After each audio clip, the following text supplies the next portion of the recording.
In the 7th century, Lindisfarne was a monastic powerhouse, a community of monks who owned swathes of land stretching along the Northumberland coast. But their wealth was their downfall. Lindisfarne's fame brought it to the attention of Vikings, whose raids on the monastery forced the monks to abandon the island by the 9th century. Eventually, the original monastery, built of wood, would disappear beneath the soil. Until now. In 2012, archaeologists carried out geophysical surveys around Holy Island Village and identified subsurface anomalies that they suspected might be pre-medieval buildings. So, in 2016, DigVentures teamed up with the University of Durham and crowdfunded an archaeological excavation to investigate whether these remains could be the missing Anglo-Saxon monastery.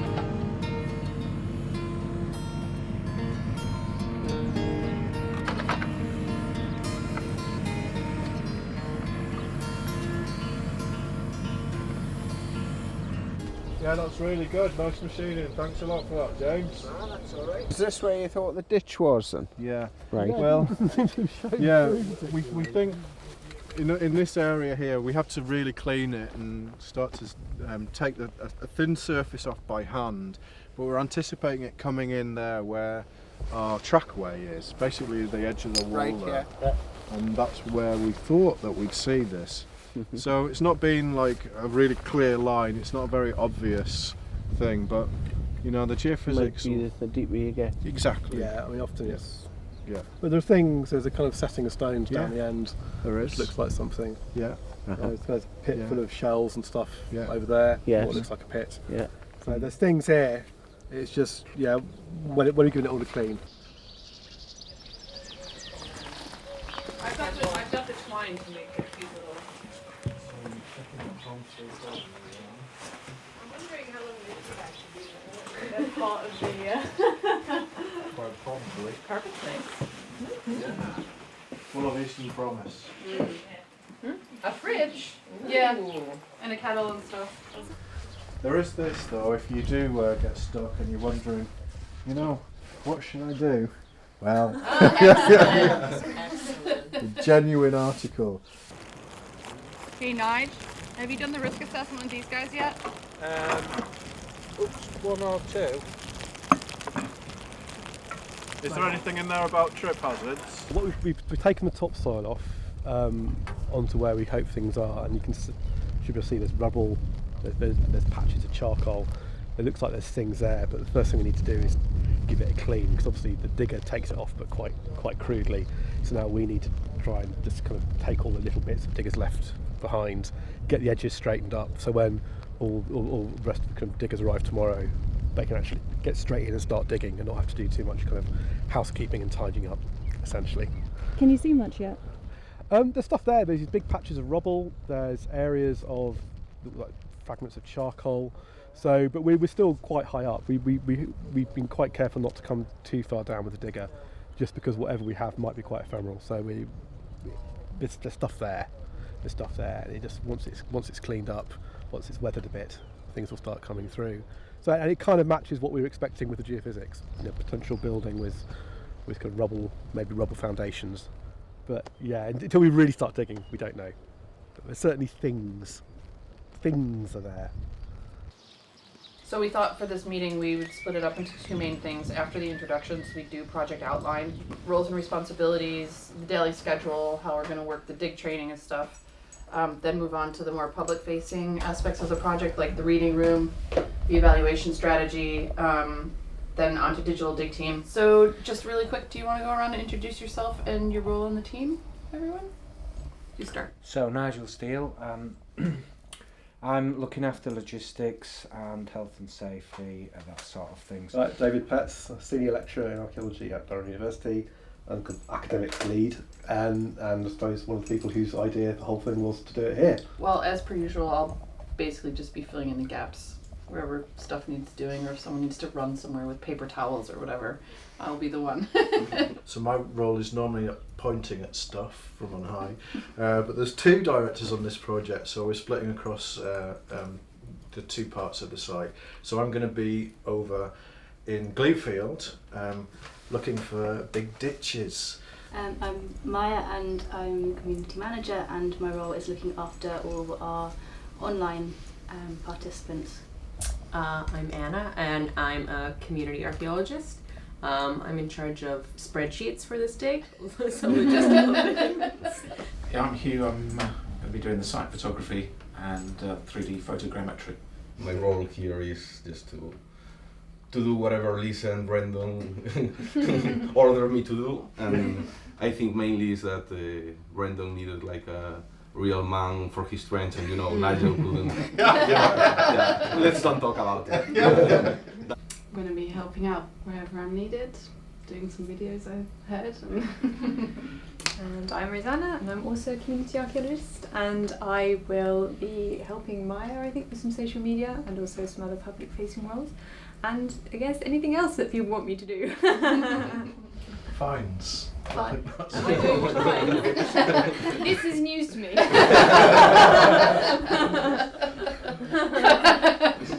Oh no. Hashtag worried. Yes. That's my t-shirt. It's a super complex job, it's fine. Did you bring the merry-go? Don't say anything.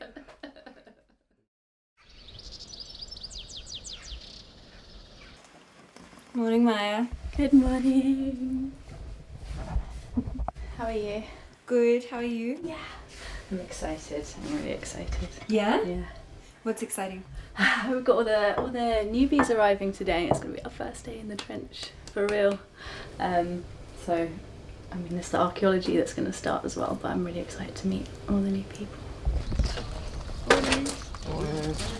Morning, guys. Hi, guys. I'm Lisa. Come and fill out some forms.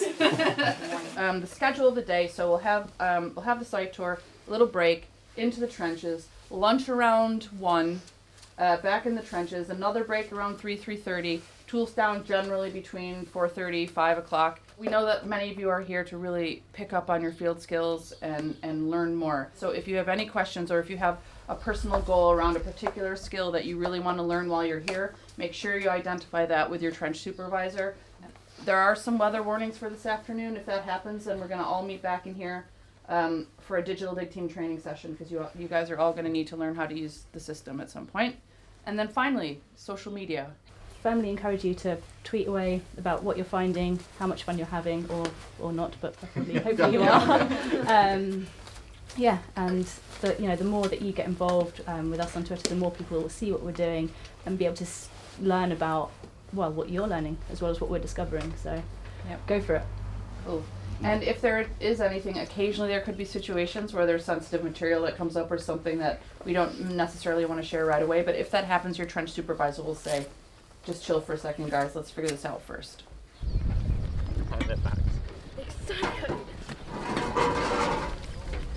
We're going to split everyone into 2 teams, so we're going to be working in trench 1 here and trench 2 there. And I'm now going to introduce you to a very weird and bizarre archaeological concept of cleaning dirt.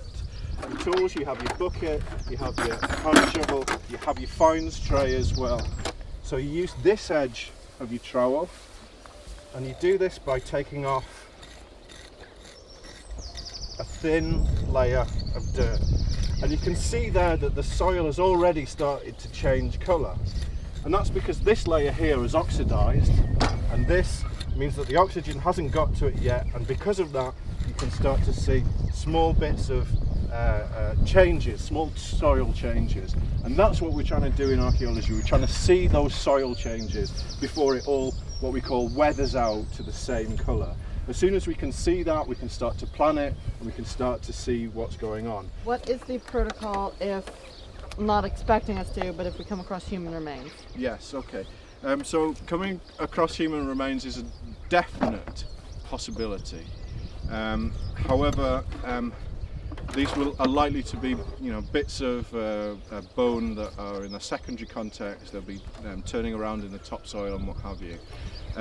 There's nothing we can do about that, and they'll be treated as all archaeological artefacts and finds are, and they'll go to a specialist and so on.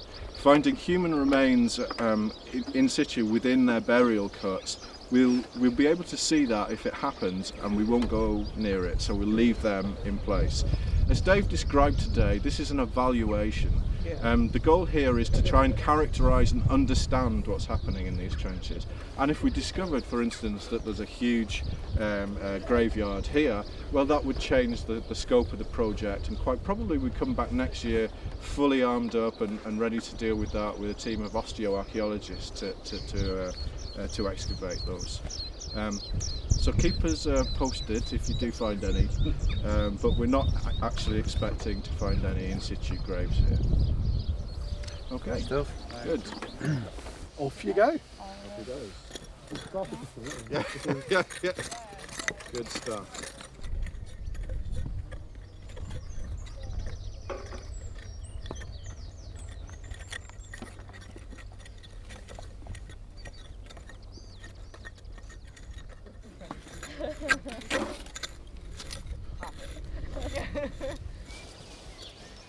Maya, what are you doing? I'm tweeting about Roger's rather fabulous discovery. Oh, what did you find? Yeah.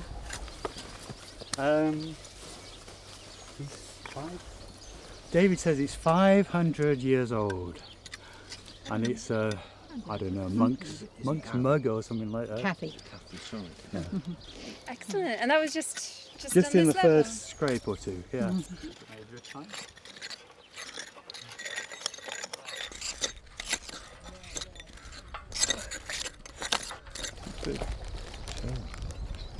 I don't know enough about it.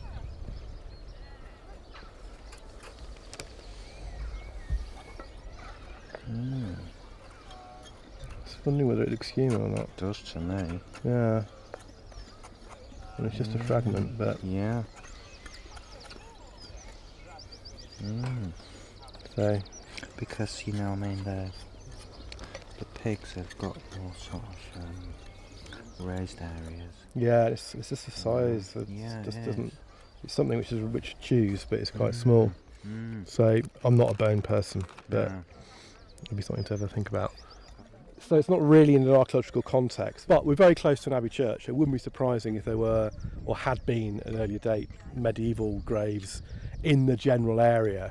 So it's possible this is something, if it is human, something which was pulled up from a grave by earlier ploughing or something. But it's clearly not part of a grave. It's not in situ. There's no more of it. But it's something. It's a reminder that we are close to a monastery, and there's always potential we might find graves. So there you go.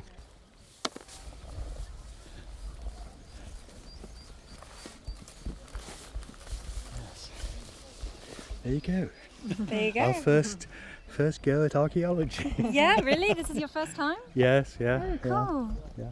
So what was it? What made you decide to come to do this? Well, I've always been interested in history, and I've always loved watching archaeology on the television, Time Team and that sort of thing.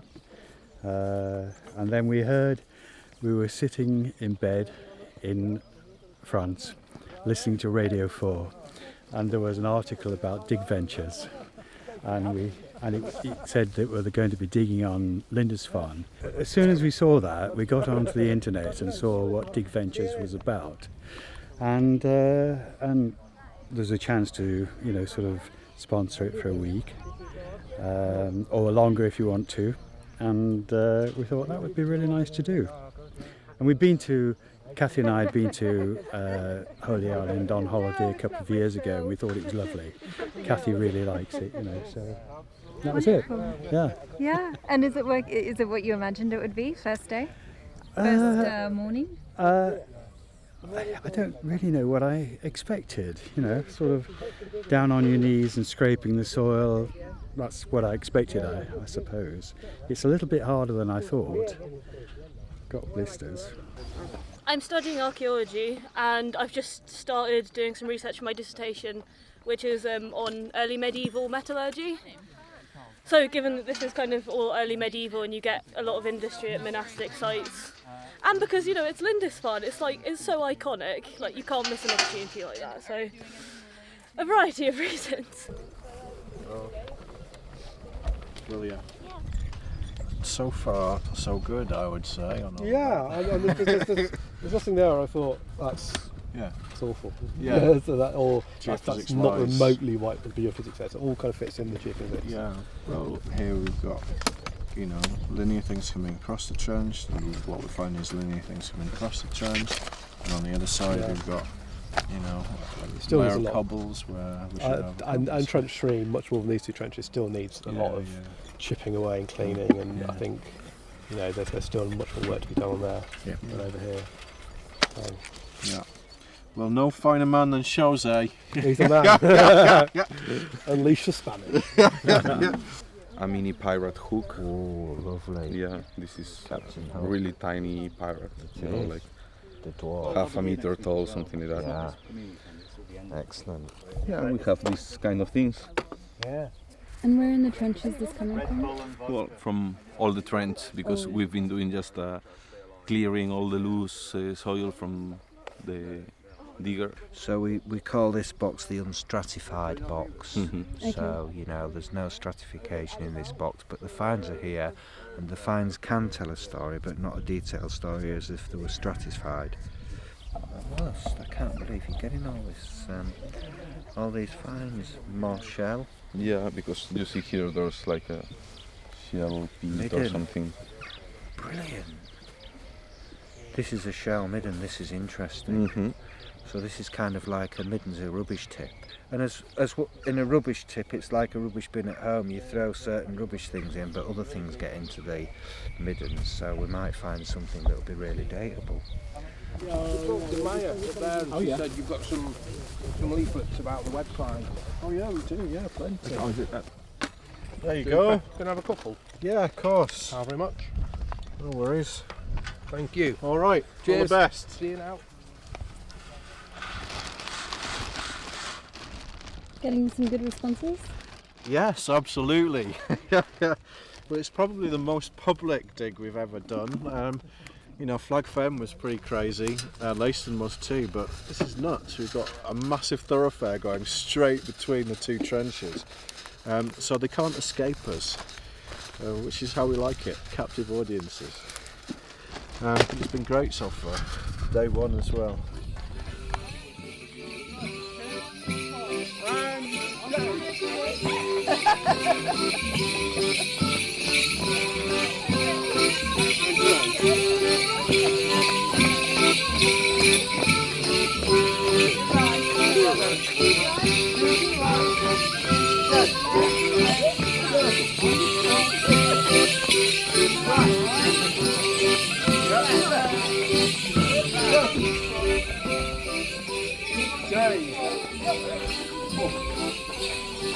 I love it. Yeah. Arcela got all the people, so now she's an expert.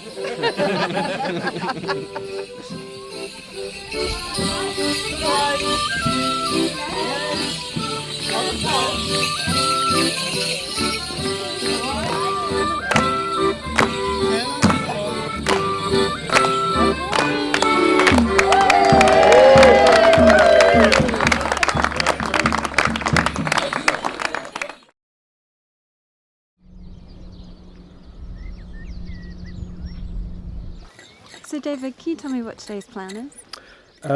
It's more of the same, basically. After yesterday, we're still in the stage of taking back the soil, and it's the trouble, you know, joys of archaeology is it's often a bit monotonous, but you don't want to smash through things. So it's more important to be a little bit careful, and we'd rather take small quantities off bit by bit rather than just machine through things. So here it's trying to expose these rubble spreads, these and there's differences within the rubble spread. Some areas have got bigger stones, some have got smaller stones. And it's really trying to expose those, and then we can make some decisions about whether we can define any individual features, really try and work out whether it fits in with what the geophysics shows. But it's just that process of cleaning and cleaning until we see the archaeological features emerging in a bit more defined way.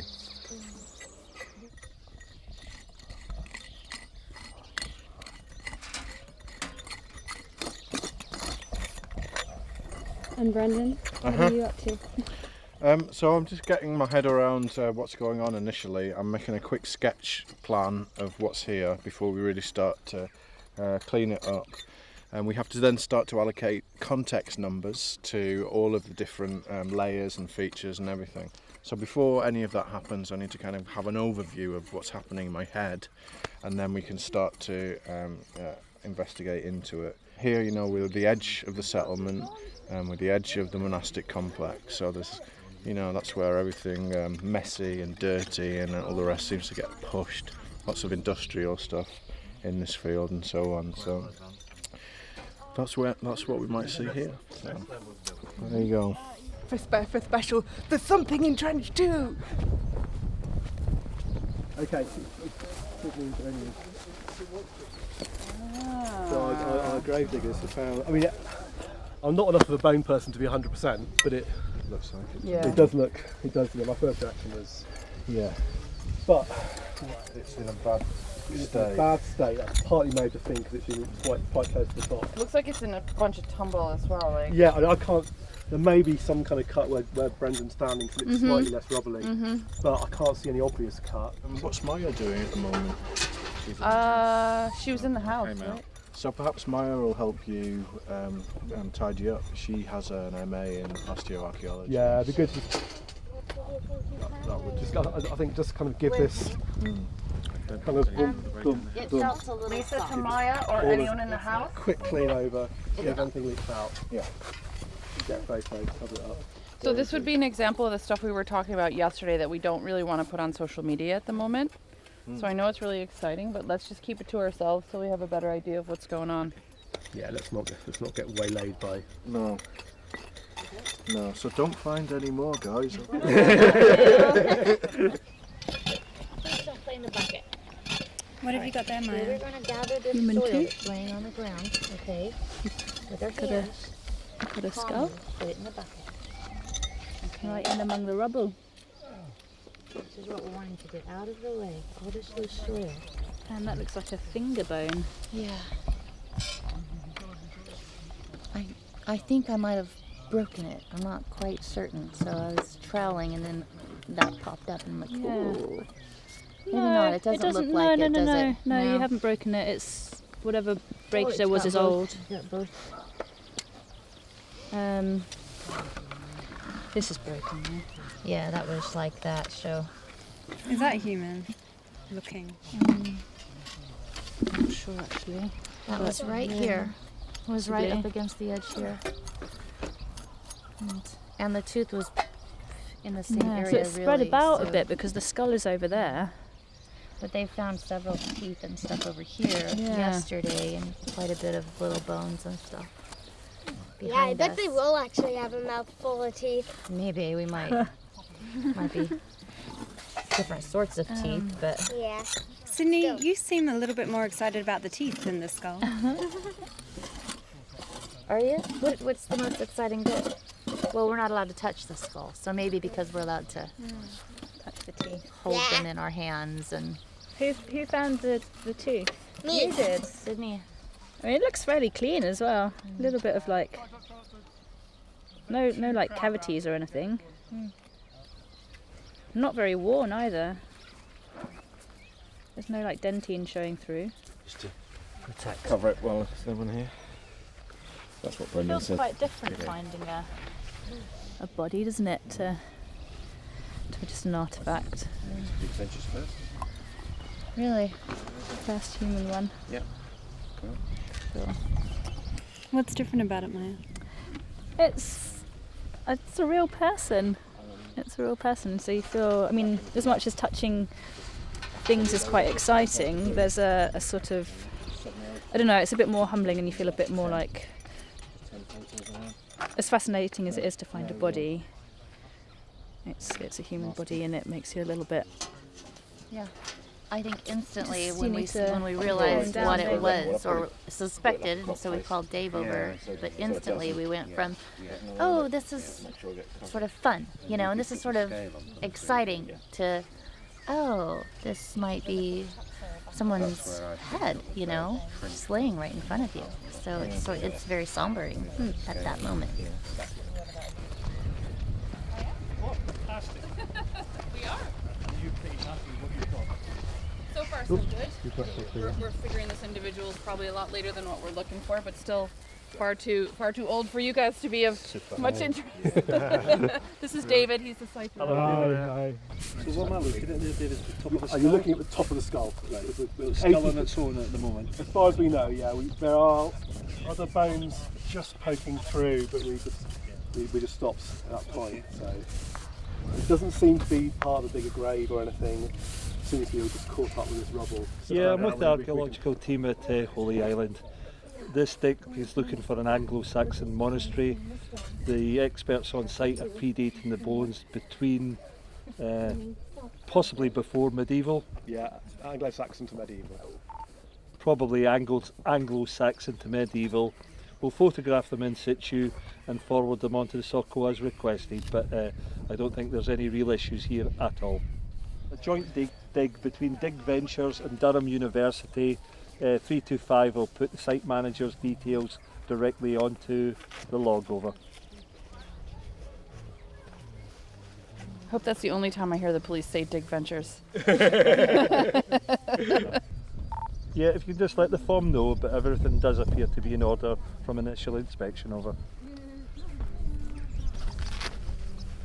Brilliant. Lisa, we're just going to sit tight for 10 minutes till they come back to us and let you guys get on with your work.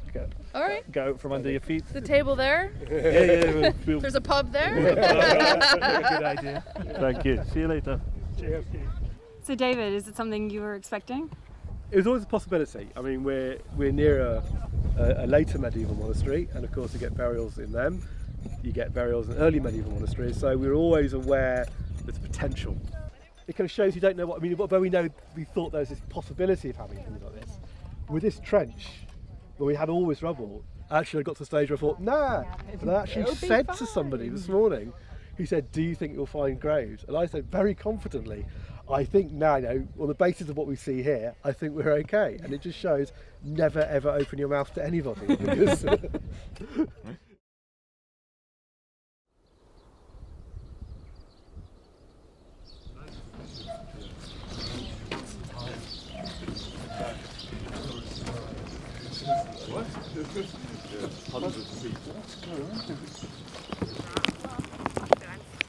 Morning, Brendan. Hey, how are things?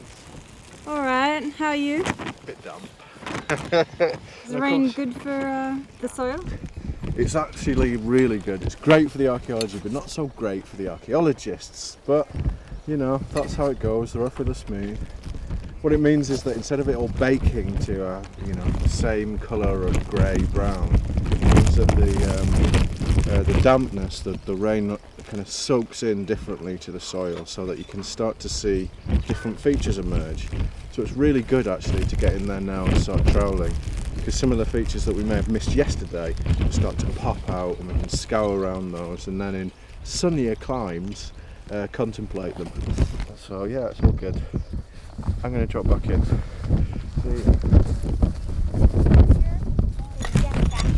So Liz, how long do we have you for? Just 2 days. And you picked the loveliest weather. Absolutely, why not? Have you been to many archaeology excavations before? Not recently, but I have done some in the past, but it was a long time ago, so I'm having to remember what I did. And why did you choose to come to Lindisfarne? Well, I know Lindisfarne very well, and I come here quite frequently. I've always been fascinated by the history of it and the atmosphere of the place. So when I saw that there was a dig here, I had the chance to join it. Couldn't resist it, so it brought me out of retirement. There's your coffee. Yeah. Excuse me, Anna? I have another list. Okay. Just apples and pears because we're running out of fruit. Take of these. Just butter. Open the fridge. One of these kind of butters. Oh, it doesn't have to be Benecol, but you know, one of the spreadable ones. Cornice pasty. Do you like the olive stuff? Remove the plastic. Oh, Rubbish, isn't it? yeah, it's the other one. I can't remember Minute the and a brand half, name. and that's what you need It's for not until they unhealthy cook lands. She was buying like so many of those, and she would eat them all the time. We were like, why are you eating like? Why do you want You these? see, all these And then people she are sends up eating healthy her- soups and scones because they were not throwing. We're washing off all your dirty, dirty vines. Yeah, but Would it kill you just to rinse them in the rain before you bring them in? Lay them out on the grass. So this is mostly, it looks like bone and pottery. So that all can be washed. Things like metal we don't wash, so we just pick that out straight away. I'm doing this piece of bone, so I'm being really careful. I found something that someone said would be part of a comb. This is the piece of comb. It has designs on it, and it would be the handle in the middle. What did you think when you were cleaning that and you saw what it was? I just thought it was a piece of pottery. When I saw it, I was like, ooh! I was excited. It feels different from pottery. Pottery doesn't usually look like this on the inside. And I'm not sure that pottery is ever brown.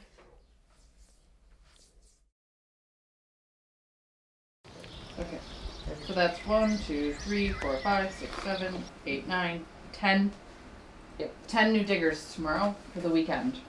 So what does that mean for trenches? remain 7 people in trench 3, I think. Just quick calculation. So some more people could come because we have to do the Yeah. traveling, the sieving, and starting with the shell stuff. So We're going to bounce a few GPS jobs in to finish off one. So yeah, it's looking at features and deciding where to progress really. So I think we need to go and make some decisions about what we do, because it's because there's no discrete, clear features. It's all particularly two, and it's just kind of. Yeah. And you've got the bone there as well, so you need to. Yeah, well, I do think we need to keep that trench moving. So I think there's, it's archaeology. Perhaps we just need, a little bit more cleaning and brushing around the stone structure. See if we've got a definition on it. Well, I think we need to make sure we've got people who will do that quite quickly. I don't want to lose kind of impetus. So yeah, we'll strategise on that out there, and there's enough of the students, the more kind of experienced students, to kind of really put a nail in it. I think one of the challenges was there's some very inexperienced diggers kind of tickling around at it. And, I'll be able to process some of the finds tomorrow as well. Hopefully some of them will be dry enough to bag. Okay. Is that it? Okay. Yeah, well, Nigel moist and I damage. have a meeting at the pub too, so if someone wants to join, Yeah, it's an open meeting, okay? very important meeting.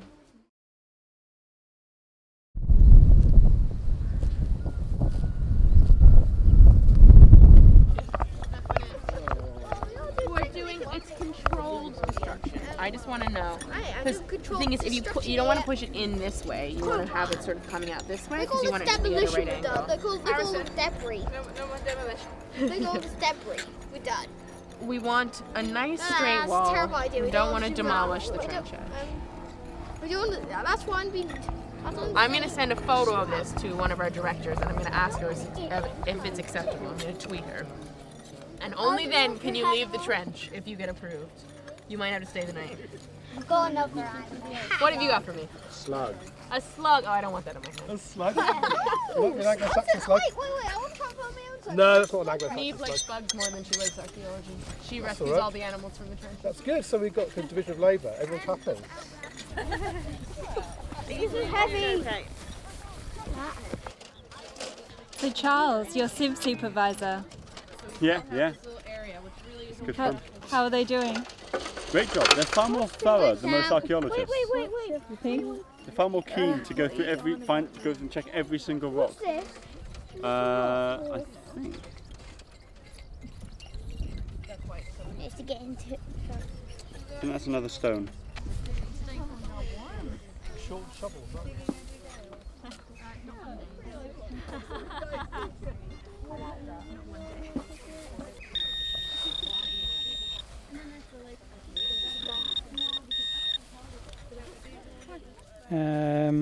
Yeah, I'd say that's definitely the horseshoe. That, and like I say, it's only small. It'd only be about that big in total. And the thimble was found at the bottom corner of the pile. The rest of the things are more like iron bolts. I reckon that's what they are. Oh yeah, the square-headed bolts. Clay pipe. As you can see, there's some patterning on the stem there. But like I say, it's all going to the digger, so it's all part of that. Helen? Yeah. Clay pipe stem with patterning on it. I've never seen a clay pipe stem with pattern on before, on the actual stem. So that's the thimble I found as well. Very good, well done. I'll put them in here, the finds. Because you're here with your whole family, aren't you? Yeah, I'm here with my wife and my 2 daughters, and to do archaeology. But I asked the wife could I bring me detector, and she reluctantly said yes. But you know, it's one of the hobbies. Oh, I think they kind of... They do work together. Yeah. They do work together. Sometimes we get a lot of bad press. But that's not by people who are registered like myself. It's by people who go out night hawking with no insurance, no regard for the history that's in the land. They'll just come in, do it, steal it, and hopefully get prosecuted in court. What attracted you to come to this particular day? Lindisfarne? We was here last year on holiday, and there's a lot of history here. I've always wanted to come detecting here, but you just can't get the permission. And I just fancy doing a bit of archaeology as well with the kids. I've got my girls here. And yeah, it's just history, it's the fun of it. Getting out in the sunshine as well. There's ordinary stone and good bits of stone, aren't there? In the water, their legs are turning silent now. Hello. What's your name? Jessica. Jessica. What brings you here, Jessica? Well, we're on holiday and my dad saw about the dig on the website, and he saw, my dad thought it was a good idea. Yeah? Have you ever been to an archaeology dig before? No, it's the first time. What do you think? It's really fun. Yeah? What's fun about it? You get to meet new people, and I like trying to find something amazing. I like seeing all the different finds, and it's not just the ones that I find. It's like all the artifacts that everyone find as a team. And it's really interesting to see how you can piece it all together to make a bigger picture of what life was like. I'm a young archaeologist. How long have you been doing it for? Probably about a year. What do you like about it? I just like being able to go on digs and find things from the past. Yeah? How are you finding today? I'm finding it good because I'm finding lots of rocks which are just interesting because it might be the remains of a building, we just don't know. Yeah. Do you like archaeology then? Yeah, I like it as a hobby, but I wouldn't take it up as a job. No? No. What do you want to do as a job? I want to be a train driver. That's pretty awesome. Yeah. Yeah. Today was my favorite day, dig camp day. It was the best day of the season, and the sun came out for it, which was amazing. Had a bit of a sleepless night because I was afraid it was going to pour down with rain, and then we were going to have to put the kids somewhere doing something that was not digging. So as you can see, glorious. So we had a really nice day. We did some finds washing, we did a really big hike, and all the kids have been in the trenches not finding a lot of things. Some people were a little bit bored, some people were finding worms, but I think everyone had a really good day all in all. I learned a lot about dinosaurs from Harrison. Dinosaurs are his thing, not so much archaeology, likes the older stuff, but we had a really good time.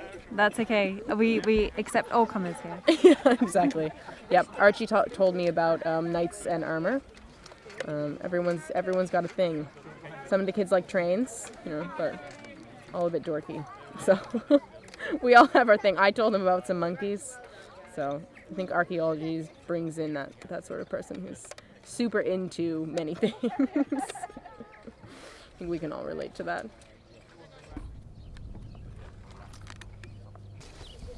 What we have here is this linear alignment of stone, the stones seem to kind of continue, get another layer coming down, and you've got some cobbles here as well. And from this section, they sort of seem to be lining up in some kind of like a dip here, and then kind of rising upwards here.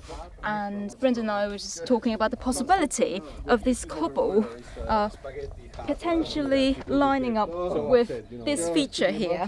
It's a really cool semicircular feature, which will be really neat because it will just have this, it will explain a lot of things, just kind of the relationship between this stuff here and what's happening here, and this kind of this silts containing a bit of shell and domestic waste, and it will just be a really neat thing. But we need to dig a bit deeper to find out exactly what's happening here. But it's quite exciting, and I'm really sad that I'm going to just leave it to the rest of the team and I can't do it myself. But I'm sure they'll be able to answer my questions about these features here. Yeah, it's so cool. I'm excited. I'm leaving. It was really sad. See you later. See you later.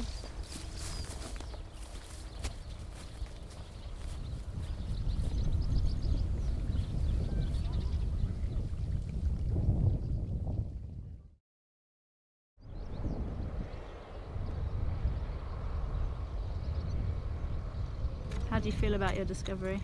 I'll wait till it's verified first. Looks like writing there, and there's a possible thing along there. So we need to give it a clean. That's what we're going to do now. Runes or Latin? It'll probably be Latin, but we need to give it a clean. I was looking at it yesterday, and it's really round. I could see it in the ground, and I thought, It's just come out today. it won't be. What do you think it is? Go on, what do you tell us? What's your hunch? My hunch is that it's essentially an Anglo-Saxon burial marker, and there's been quite a few found here.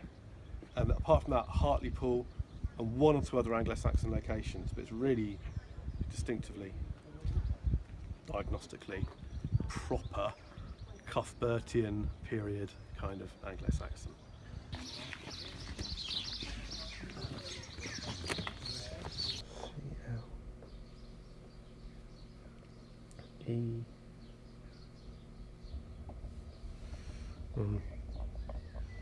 Yeah, it's not easy to read. This is a fragment of an Anglo-Saxon, it's what's called a namestone, and these are burial markers essentially. They would have stood probably at the head of a grave of an Anglo-Saxon monk. So the great thing about this is the absolute incontrovertible evidence of Anglo-Saxon occupation. It's, although others have been found on Holy Island, this is great because it's been found in an archaeological context. We can record its precise location. It came from a pile of rubble, essentially, which we're unpicking in our trench 2 at the moment. So it's in a secondary context, it's not in its original position. It was a classic thing. We'd seen it in the earth yesterday. John, who actually found it, we'd seen it upside down like that, and we saw this kind of very nice kind of curve there. And we were looking at it, and we were very strong-minded, and we didn't pull it out the soil straight away yesterday because it's not good practice.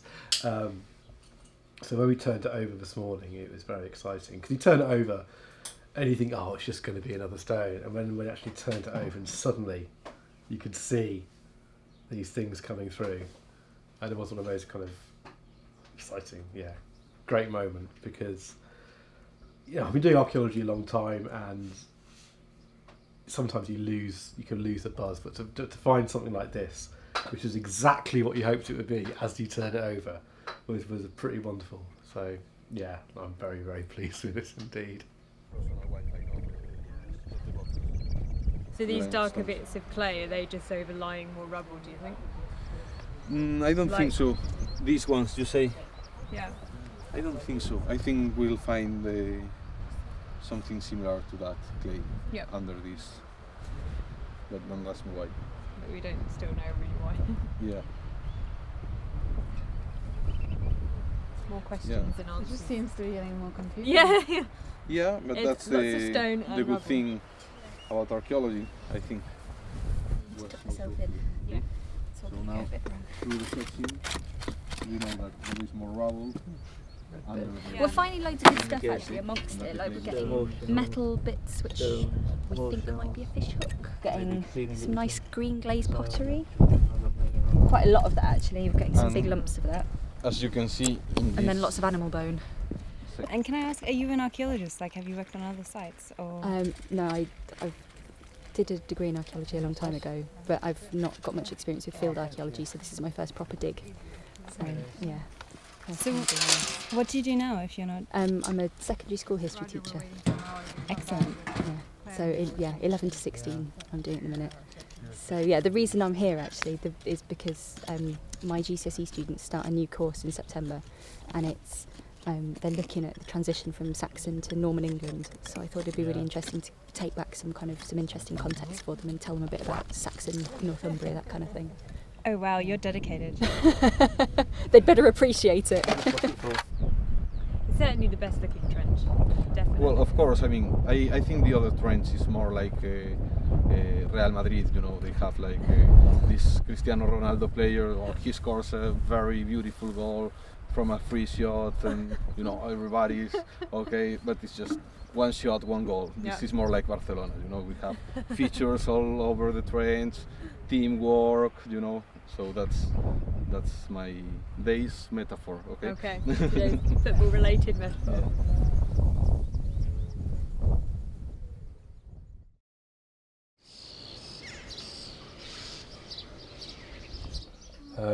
Because we found human bone in the sanctuary close, even though it's not part of the formal grave and it's just bits broken up, we need to make sure we get all the paperwork sorted out, because we want to remove it, we want to get it out, but we need to get authority from the Ministry of Justice to do this. So I'm going to sit down now and just crack through this wonderful form and get it back to them, hopefully before 2 o'clock. So that's very typical of what we're finding. Oh right, yes. Green glazed pottery. Yes.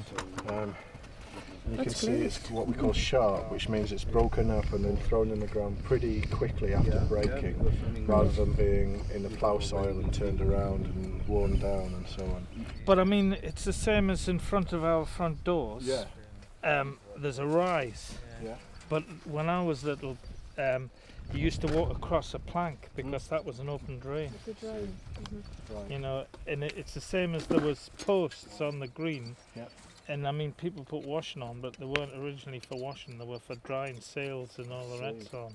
Right. These were just like 2-bedroom fishermen's cottages. I mean, yeah, box beds and everything. Little squat things, and that's exactly what we may have here, you know, single story, small scale. So you were born and raised here? Yeah, well, I wasn't born here, but I was raised here. Okay. Yeah, but my mum's side of the family, one of the oldest ones on the island. My mum's in a home now, but she's 96, and she remembers it no bother at all. They just used to dump cartloads of stuff in it. So I didn't think there would be houses here, but I thought they might, you know, get something else. So what do you think of all this archaeology happening? Oh, it's fascinating. Yes, fascinating. I love it. I'm not an archaeologist at all. I'm just interested. You know, I just feel I should know more than I do about the history of the island, really. I think my neighbour, though, Colin, seemed to know that there would be something here. As soon as he saw it, he said, "Oh, well, that's the old jetty road. That's where the old jetty road was." I asked him, and he seemed to know about it, but I didn't know about it. No, it's fascinating. I just, dig it all up for me and find the lot. So Tobias here was digging out this area of the section for Dave this morning, and Tobias just joined us today as a venture, so it's his lucky day. Yes. And I don't know if you can see, but right in here there's a very clearly got to be a cranium coming up. You can see the sort of gap on the inside of the skull, and it would appear to be stone lined, but it's quite strange because we don't see a grave cut sort of carrying through in this area. So possibly, I mean, when you look at the way that that stone there is aligned, it's definitely east-west, which is exactly what you would be expecting to find on the site of this period. So right now what we're doing is we're taking the whole rest of this area down to see if we can actually get some definition on this and for Dave to have a better look at what we're dealing with in this area. So we've got about, I don't know, 45 minutes to get cracking. There's part of the jaw of a child here. One of the teeth is still in, and one of them came loose off it in the fine tray. There's a bone here, another here, quite a broad one here, and a vertebrae here, and there's this one which we found a few days ago. So there's a lot of bone.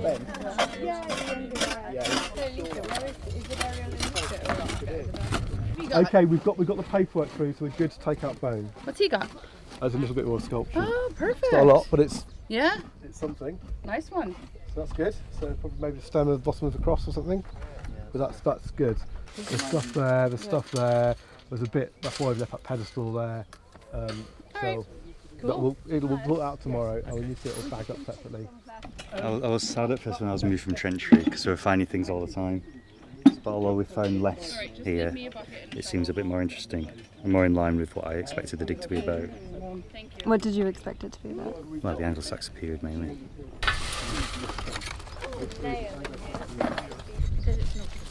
Have you dug before? Me, no, this is my first time. I was brought up in the northeast, and everybody in the northeast knows about Lindisfarne and St Cuthbert, and we brought up with it, you know, from primary school. So it's a great opportunity. I don't know how else I could have got involved in anything like this. It's really exciting. Oh, Lindisfarne's a special attraction. I mean, the history is amazing. The story of the abbey and finding the original. Trying to find the original abbey that St Cuthbert lived in, and where the Gospels were written. I mean, that's a huge attraction. I think there's something just magical about Lindisfarne.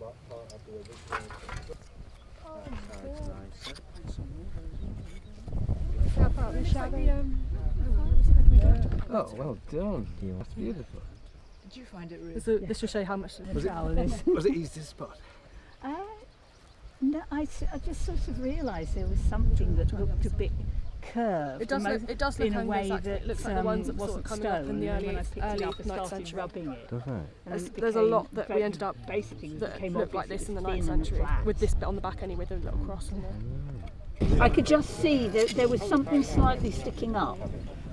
And when I went to get it, it became very obvious. It was very thin with a curve on it. So that's why I thought, this is interesting, and lifted it out and rubbed it off, and I could actually see there was actual carving on it.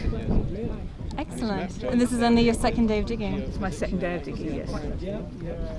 So yes, I really chuffed. So, a coin? I think it's an Anglo-Saxon coin called a shatter. So 8th century. I mean, there's lots of different types, but it certainly seems to match up with that. So bang on what we're after. So that's good. So that's the first diagnostic Anglo-Saxon find from Trench 1. Whether it's in context or not, I don't know. We'll have to see. But yeah, it shows we're knocking around in the right area. So very, very pleasing. Yes, very, very good. I'll let Lisa know. Yeah. Let's get them out of the pub. Do stop by again. We're here till Sunday. What's your name? Jim. Lisa. Nice to meet you. Nice to meet you. Lisa. Islander. Oh, brilliant. Hello.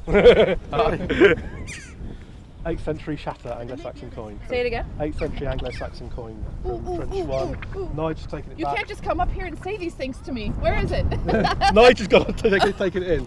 But it looks like it's a silver shatter. Spelt. Do we get another hug for this, or? No, but you don't need to ask. You don't need to ask. You know that.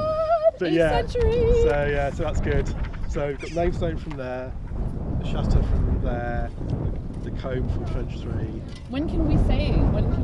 I think with this we can say pretty quickly. quickly. You and I need to go home and brainstorm then. Yeah, I think we should say something about all together. I don't know, I'm pretty overcome actually. Just getting a little bit, don't do this to me, guys. Oh man. It's the kind of thing you just sort of, I have chills. It's like Mark from Must Farm said, it's like reaching out to shake hands with history. You can almost see the early monastery coming right up out of the ground. Oh, I'm gonna proper start crying. Shall I put it back in its bag? Lisa, now would be a good time to ask, why did you get into archaeology? For the silver. Yeah, it was, I was trying to save my own life, really. I was working in finance in New York and just so profoundly bored with life at 31 years old. And I just locked myself in my apartment one night and said, you need to sort it out. And I had a moment, I don't even know what time it was, where I looked on my bookshelves and every book I had, every magazine I'd subscribed to was all about archaeology, but I had just literally never thought about doing it as a career. Because in the States, unless you stay in academia, it isn't really a career the way that it is here. And a light went off in my brain that I needed to study something that I felt passionate about rather than going back to school to do a practical degree like marketing or something like that would get me a job. So I just thought, if I don't take a year out and just feed my head, this is the end for me. I'm going to become one of those gray people that you see walking down the street every day with their head down. So I got really lucky to get in as a mature student for a master's degree at UCL. And it was the best year of my life. I remember just being there and going, oh my God, these are my people. They're totally geeked out in exactly the same way that I'm geeked out. And that was it, really. I just never looked back. And every good thing that's happened in my life has happened as a result of becoming an archaeologist. So when you are on these projects and you find this kind of material and it's datable, it's a legitimate archaeological project, you can show all of that. I mean, do you feel vindicated in terms of, because DigVentures is doing things differently, so... Yeah, vindicated is an interesting word. It's a loaded word. But I would say validated, certainly, because this dig wouldn't be happening if it hadn't been for crowdfunding and DigVentures in the way that we do things. So we're working with David Petz. He's the academic lead. He's an amazing professional, amazing academic. But, he would have never been able to get academic funding for this or any other kind of grant funding because those bodies want a sure thing, And this wasn't a sure thing. It might seem surprising, but there wasn't enough evidence already to get the funding to come here. So this dig wouldn't be happening if it wasn't for us being able to raise the money through crowdfunding. So yeah, absolutely validated, definitely, and hopeful that by example, showing how it can be done if you're ethical and moral and committed in your relationships with your crowdfunders, that crowdfunding is actually a good thing. We're not here to let the government off the hook in terms of how they should be funding this kind of work, but we're certainly here to show them that enough people care that it deserves that kind of investment in the future. What we're doing is narratives. We're looking at the narratives of the past. It's that whole, if a tree falls in the woods and there's no one there to hear it, if you dig something up and you don't share it, if you let it sit in gray literature, or you don't share your wonder of being part of that process with other people, then how are they possibly supposed to understand why this is so important? Why doing archaeology is so important? Why we're not just a bunch of garbage men in the way of development, We are here interpreting the narratives of the past. And DigVentures is about making it possible for them to have access to that information and also to feel like they're a part of it, that it's not excluding them. And the response to that has been huge, and that's what keeps me going. It looks like it's got that kind of stylized stag on the back, on it. and see there's a cross. Yeah. So it's one of these. I mean, it's may not necessarily be. As you can see, there's lots of subtly different ones. So maybe that one there. It looks a little bit like that to me when I looked under the loop. Those pellets and the stylized stag on the back. Oh, wow. So that one would be of Edbert. So, but they're broadly kind of mid to late 8th century. So that's. Bet you weren't expecting that good. today when you got out of bed. So there you go. I mean, this is precisely the kind of thing you should find in an Anglo-Saxon monastery. Because this is the site report for Whithorn, and it's full of them. Bearing in mind they did a lot more excavation than we have. But yeah, it's bang on the money, quite literally. It's good. It's good. The shutter found by Ruth dates to a specific issue of Anglo-Saxon coin minted in the mid-8th century. It allows the archaeologists to date the site to the pre-Viking Anglo-Saxon period. But more than this, the shutter serves as a reminder of the monastery's ties to the shipping and trade routes along the coast. From here, the monastery's religious, artistic and commercial influence reached as far west as Ireland and east into Europe. Lindisfarne was not a remote hermitage, but a key contact zone between east and west, north and south, Celtic and Roman Christianity, and now between present and past. It doesn't seem like there's much left to do in the trenches, really. What? Dave was saying there isn't that much to do, really. Okay, we take the day We're off done. tomorrow. School's down. Happy Excellent. days. Crowd drop. Well, there is in 3. Okay. There's plenty to do.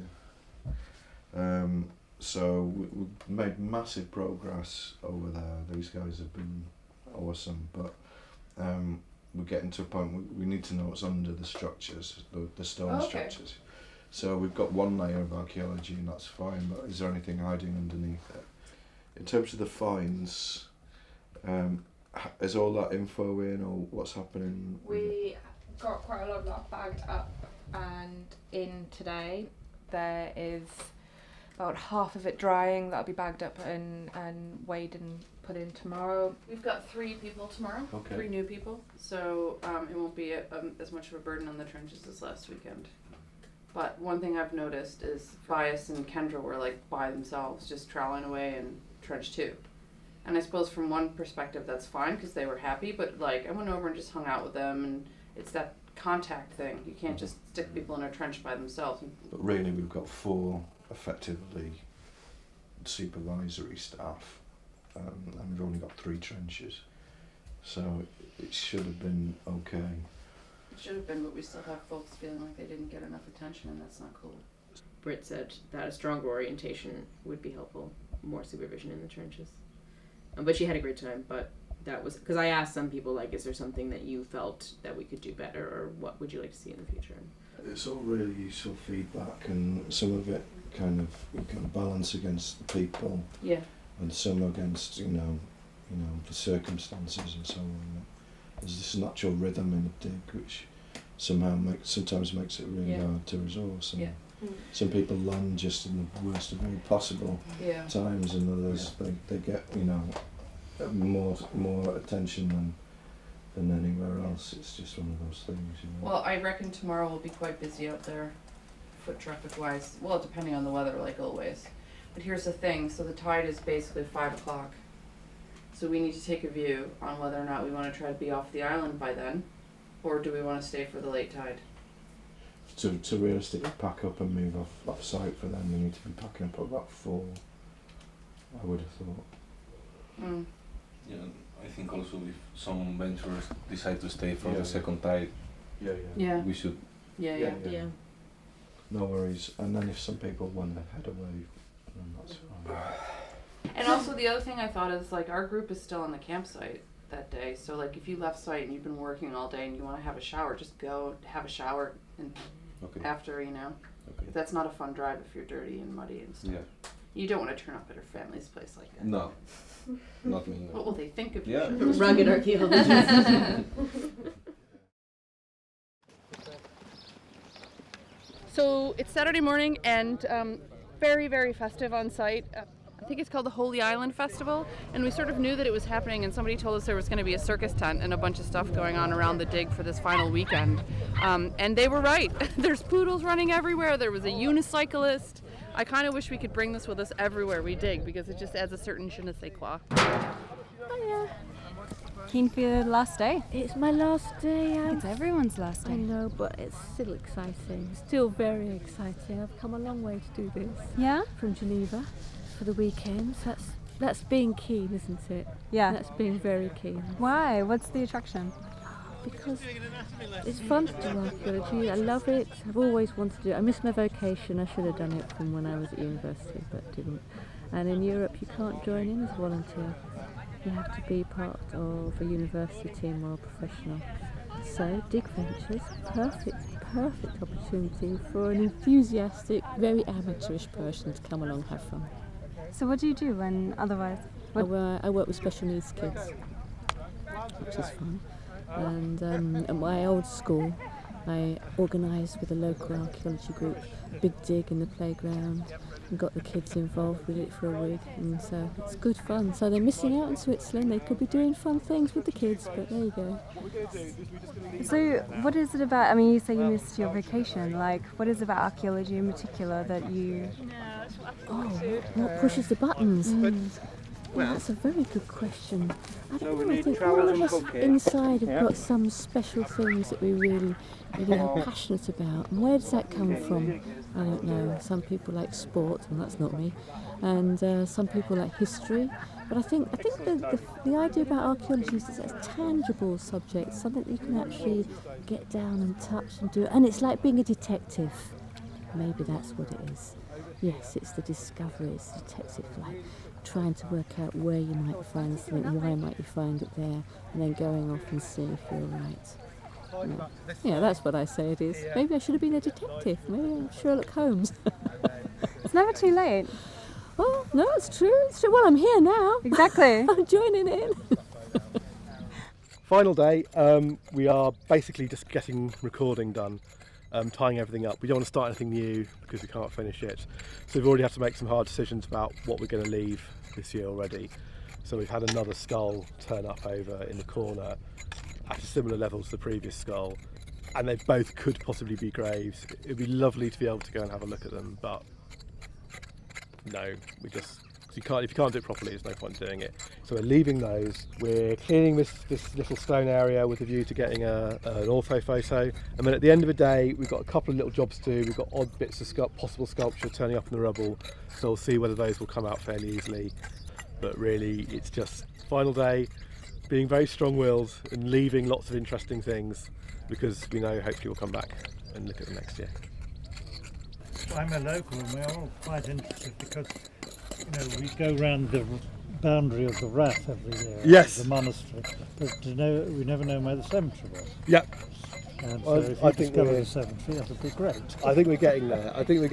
I can't say we found it, no, but I think we're in the right vicinity. I think we're close. What do you mean by you go around the boundary every year? Oh, on St Aidan's Day, the 31st of August, St Mary's Church organises a service to celebrate St Aidan, who founded the mission. The monastery here, and everybody walks round the boundary of the first Celtic monastery, which comes along here where the ridge is, and then goes up the Heuch there, and there's usually a blessing of the island from the Heuch.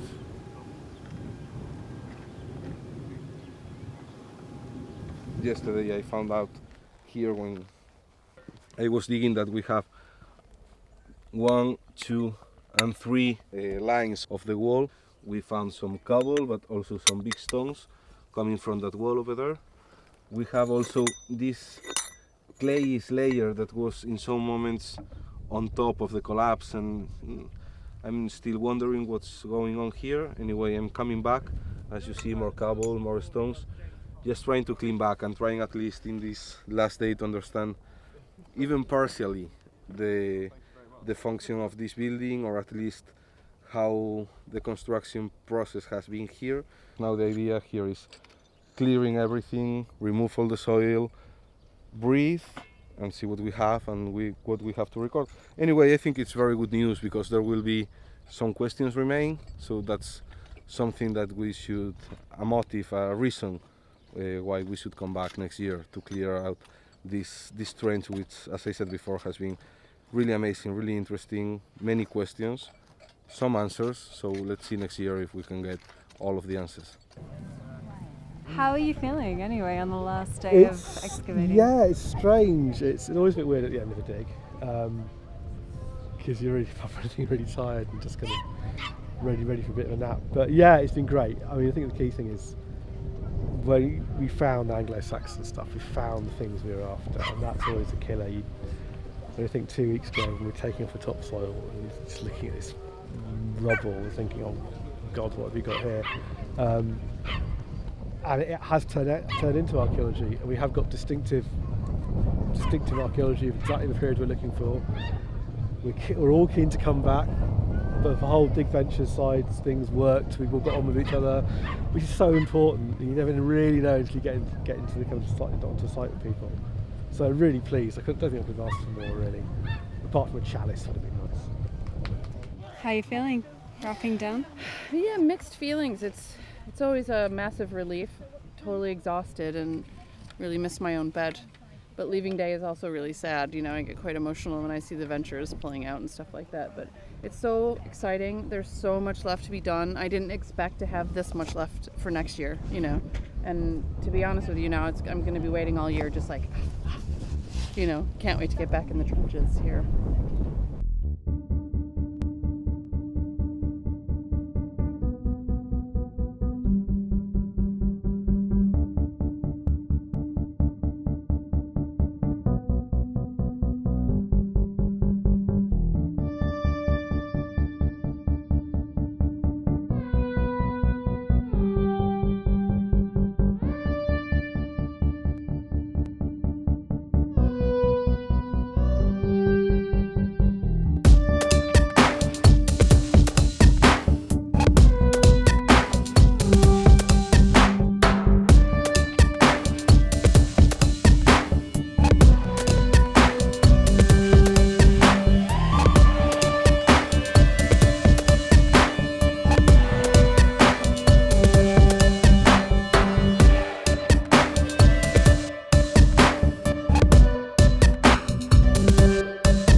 Surprise! That's hilarious.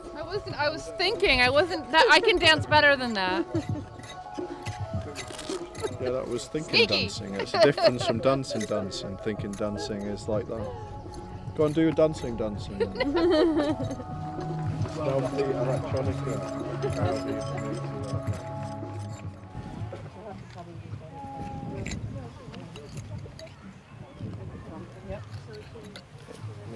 Deep?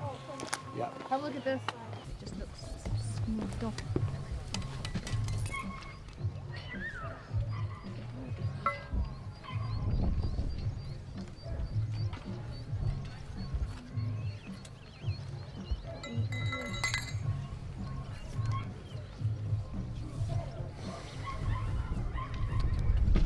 Clean it up. Is it worth cleaning? It's worth a clean, but I think we don't take any more. I don't want to start Alright. kind of Yep. arbitrarily dismantling. I think because we're going to come back. Yep. We're going to come back. I think there's lots of things here that look like they've got tooling on. May well have things on.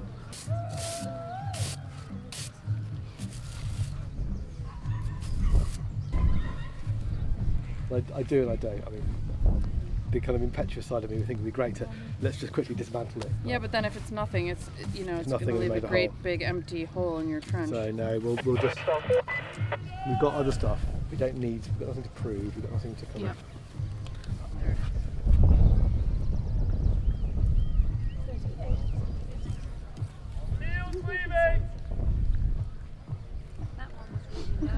So okay, well that was a bit of an anticlimax, but Next year. next year to be continued. Dot, dot, dot. Okay.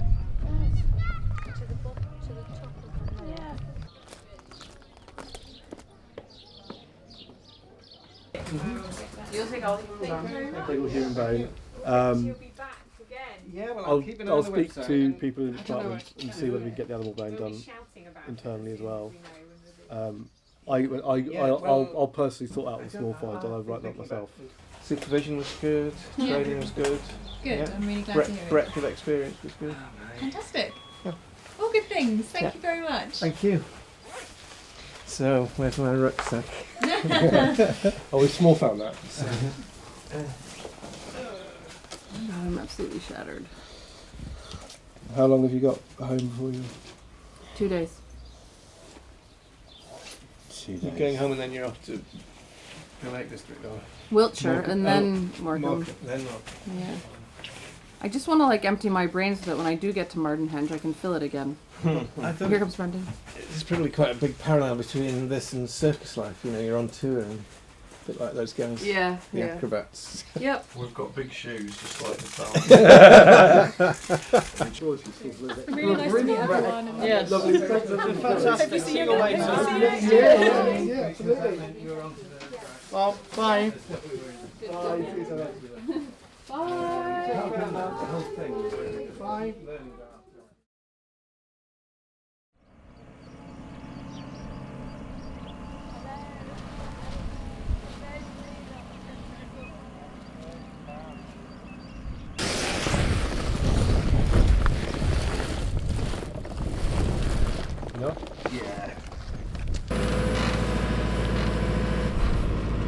point you tap yourself down and go, where's my phone? Yeah, you've got the idea. Seems to be a barrel. Waiting for the plough. It could be really exciting. Taking a 3D photo So of this trench, burial mound. the photogrammetry style, but the sun came out when I got to about where you are. If I can get a photo of this without shadow before the digger fills it in, I'll be sort of quite happy. So is that the last thing to do? In this trench, yeah. Yeah, I'll take this to the farm. Wicked. And also, Look, I guess not look! ours. Now's the time. Come on. Get in there, quick. Who's stopping? Bastard! Yeah, I think it's been a very interesting 2 weeks. You know, we've had the features, we have the finds, we've had the A-team, we've had everything we needed. But I think in the end, the most interesting part of the trench is not the flat platform, it's not the walls, it's not the pits. I think it's exactly the contents of the pits. I think it's just the story that we found here, because, you know, Kate, I come from Galicia, which is a fisherman community. We are one of the most important fisherman community in Europe, and I've came lots of times to the UK, and I've always wondered why, you know, these people live in an island and there are no fishermen. So I was glad to find all this story here, all these things that are, you know, talking to us about a fisherman community that has lived here 700 years ago. So I think that's what I take back home, the fisherman stories, and yes, you know, I'm willing to get home and have a really good John Dory cooked by me, and, you know, and remember all these stories that we lived here, related to the fish hooks, the sheep nails, the limpet, and everything to do with the sea. That's wonderful. Thank you. Okay.